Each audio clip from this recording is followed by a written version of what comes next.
নমস্কার বন্ধুরা, নতুন একটা ব্লগে আপনাদের আবারও ওয়েলকাম। আর আজকের ব্লগটা একটু স্পেশাল, দেখতেই পাচ্ছেন। এটা হলো বার্থডে ব্লগ। আর এই দেখুন সেই ট্রিটা একদম লাইট টাইট দিয়ে আজকে একদম ভালোভাবে সাজিয়ে দিয়েছি। আর ছিল আজকে বার্থডে। কার বার্থডে আমি বলবো না, বলবেন আপনারা কমেন্টে রেডি হবে অবশ্যই তবে জানাবেন তো। যে বার্থডেটা কার হচ্ছে। অ্যাকচুয়ালি বার্থডেটা হলো এই মহাশয়ের।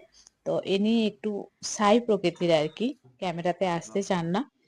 তো চলুন যাই হোক, এবারে কিন্তু আমরা কেকটা কাটবো। তো তার জন্য দেখুন মোমবাতিটা জ্বালিয়ে দিল। Happy birthday to you, happy birthday to you, happy birthday dear Joydeep, happy এবারে বার্থডে কেকটা টু কাটা হচ্ছে। ইউ। কেকটা কাটা হওয়ার পরে আমরা খাওয়া দাওয়া করবো। আর আমি কি কি রান্না করেছি সমস্ত কিছুই কিন্তু এখানে সাজিয়ে দিয়েছি। আর এই দেখুন সবাইকে একটু একটু করে কেক খাইয়ে দিল, আমাকেও একটু খাইয়ে দিল। আর দেখুন ওকেও একটু খাইয়ে দিলাম।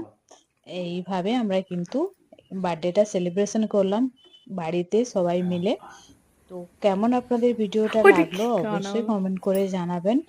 আর রান্নাতে আমি করেছিলাম মাছ, চিকেন, আর ছিল ফ্রাই, কোথায় লাগালো, কোথায় বেগুন সোয়েটারে? ভাজা, আলু ভাজা, আর হলো সাথে কেক, মিষ্টি, পায়েস আর কোল্ড ড্রিঙ্কস।